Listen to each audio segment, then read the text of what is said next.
اعوذ باللہ من الشیطان الرجیم بسم اللہ الرحمن الرحیم۔ السلام علیکم۔ دین کی باتیں نمبر 7، رسولوں کے اوپر ایمان رکھنے کا ذکر چل رہا تھا۔ ہم سب حضرت محمد مصطفیٰ صلی اللہ تعالیٰ علیہ وسلم کے امتی ہیں، تو مناسب سمجھوں گا کہ حضور صلی اللہ تعالیٰ علیہ وسلم کے بارے میں مختصر کچھ بیان کیا جائے تاکہ ہمیں اپنے نبی کے بارے میں مختصر کچھ معلومات ہو۔ ہمارے نبی صلی اللہ تعالیٰ علیہ وسلم بروز پیر 12 ربیع الاول شریف مطابق 20 اپریل 571 ہجری 571 عیسوی میں مکہ شریف میں پیدا ہوئے۔ ان کے والد کا نام حضرت عبداللہ اور والدہ کا نام حضرت آمنہ رضی اللہ تعالیٰ عنہ ہے۔ آپ کی ظاہری زندگی 63 برس کی ہوئی۔ 53 برس کی عمر تک آپ مکہ شریف میں رہے اور پھر ہجرت فرما کر 10 سال مدینہ طیبہ میں رہے۔ 12 ربیع الاول سن 11 ہجری مطابق 12 جون 632 عیسوی میں آپ اس دنیا سے پردہ فرما گئے۔ آپ صلی اللہ تعالیٰ علیہ وسلم کا روضہ مبارک مدینہ شریف میں ہے، جس کو مسجد نبوی کے احاطے میں موجود ہے، جو مکہ شریف سے تقریباً 200 میل یعنی تقریباً 320 کلومیٹر دور ہے۔ ہمارے نبی صلی اللہ تعالیٰ علیہ وسلم کی اگر خوبیوں کے بارے اگر ہم بات کریں تو ہمارے نبی صلی اللہ تعالیٰ علیہ وسلم اللہ تبارک و تعالیٰ کی وہ مخلوق ہیں جو کہ اللہ تبارک و تعالیٰ کے بعد سب سے زیادہ بزرگی والے ہیں،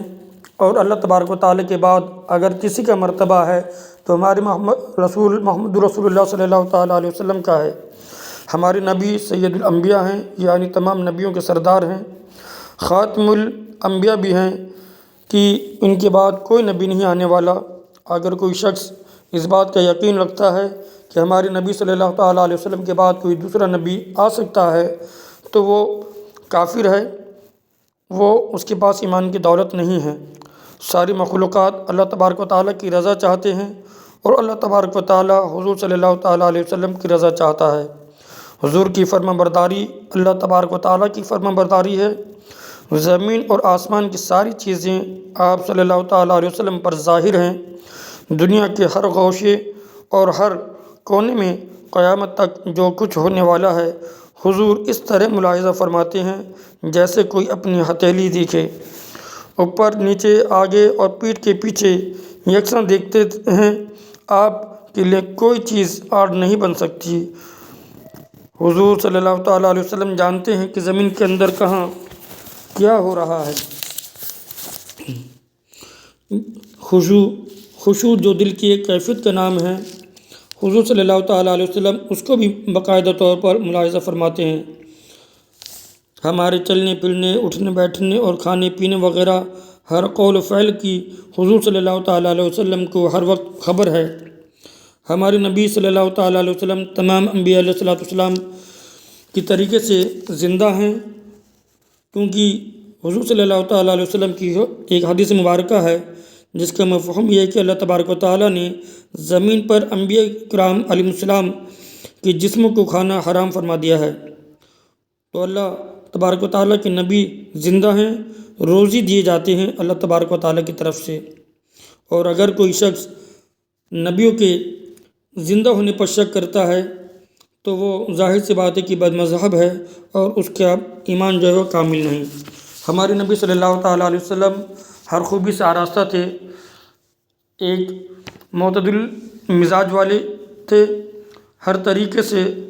جو عمدہ ترین چیز ہو سکتی ہے وہ ہمارے نبی صلی اللہ تعالیٰ علیہ وسلم کے اندر وہ خاصیت تھی، اور پوری کائنات میں فرشتوں کو لے کر کے، جن کو لے کر کے یا دوسری جتنی بھی مخلوقات ہیں ان میں کوئی بھی چیز ایسی نہیں جو کہ حضور صلی اللہ تعالیٰ علیہ وسلم سے زیادہ افضل ہو۔ اللہ تبارک و تعالیٰ کے بعد اگر کسی کا مرتبہ آتا ہے تو ہمارے نبی صلی اللہ تعالیٰ علیہ وسلم کا آتا ہے۔ جس طریقے سے تمام انبیاء علیہ السلام اپنی امت کے لیے رہنما بن کر تشریف لے کر آئے، اسی طریقے سے ہمارے نبی صلی اللہ تعالیٰ علیہ وسلم آخری امت کے لیے رہنما بن کر تشریف لے کر آئے، اور یہاں تک کہ تمام انبیاء علیہ السلام حضرت آدم علیہ السلام سے لے کر حضرت عیسیٰ علیہ السلام تک تمام حضور صلی اللہ تعالیٰ علیہ وسلم کی امت میں ہی شمار کیے جاتے ہیں۔ جس طریقے سے دوسرے نبیوں کے کلمے ہوا کرتے تھے کہ لا الہ الا اللہ آدم صفی اللہ، لا الہ الا اللہ ابراہیم خلیل اللہ، لا الہ الا اللہ موسیٰ کلیم اللہ، لا الہ الا اللہ اسماعیل ذبیح اللہ، یہ تمام نبیوں کی امت کے لیے کلمے تھے، لیکن تمام نبیوں کے جو کلمہ تھا وہ ایک یہی کلمہ تھا، لا الہ الا اللہ محمد رسول اللہ صلی اللہ تعالیٰ علیہ وسلم، یعنی تمام انبیاء علیہ السلام ہمارے نبی صلی اللہ تعالیٰ علیہ وسلم کے امتی ہیں، اور تمام انبیاء علیہ السلام ہمارے نبی علیہ السلام کی آنے کی بشارت دیتے رہے، اور انہوں نے بتایا کہ آخری نبی حضرت محمد مصطفیٰ صلی اللہ تعالیٰ علیہ وسلم تشریف لے کر آئیں گے اور ان کی کیا کیا خصوصیات ہوں گی۔ تمام توریت، زبور، انجیل اور دیگر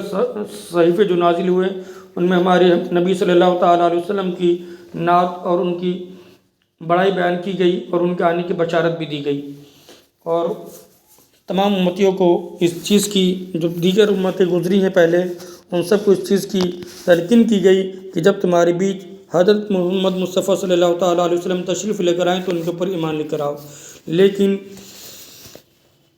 ان کے عالموں نے جو ہے اپنی لوگوں کے ساتھ دغا بازی کی، اور جو آسمانی کتابوں کے اندر حضور صلی اللہ تعالیٰ علیہ وسلم کی نعت بیان کی گئی تھی اس کو اپنی لوگوں سے پوشیدہ کیا اور ان کو گمراہ کیا۔ لیکن الحمدللہ قرآن شریف وہ واحد کتاب ہے جس کی اللہ تبارک و تعالیٰ نے اپنے اوپر ذمہ داری لی ہے، اس کے اندر چاہ کر بھی کوئی شخص تبدیلی نہیں کر سکتا، تو اس میں جس طریقے کی نعت گوئی حضور صلی اللہ تعالیٰ علیہ وسلم کی ہے وہ ویسی کی ویسی ہی ہے۔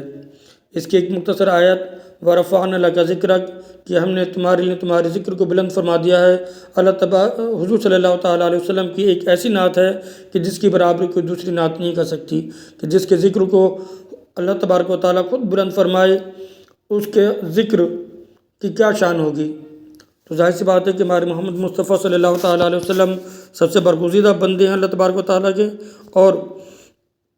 ان سے بڑھ کر کوئی نہیں۔ یہ ہم سب کی خوش نصیبی ہے کہ اللہ تبارک و تعالیٰ نے ہمیں اپنے آخری نبی صلی اللہ تعالیٰ علیہ وسلم کی امت میں پیدا فرمایا، اس امت میں پیدا فرمایا کہ جس امت میں پیدا ہونے کے لیے جو ہے نبی علیہ السلام جو ہے ہمیشہ اللہ تبارک و تعالیٰ کی بارگاہ میں دعا گو رہا کرتے تھے۔ تو اللہ تبارک و تعالیٰ نے بن مانگے ہم کو یہ نعمت عطا فرمائی ہے، تو ہمیں چاہیے کہ ہم اس نعمت کی قدر کریں۔ حضرت محمد مصطفیٰ صلی اللہ تعالیٰ علیہ وسلم کے جو احکامات ہیں، جو ان کی سنتیں ہیں، جو ان کی احادیث کریمہ ہیں، ان کے پر عمل پیرا ہونے کی کوشش کریں، اور اس سے پہلے ان کو سیکھنے کی کوشش کریں۔ اللہ تبارک و تعالیٰ ہمیں کہنے سننے سے زیادہ عمل کرنے کی توفیق عطا فرمائے۔ السلام علیکم۔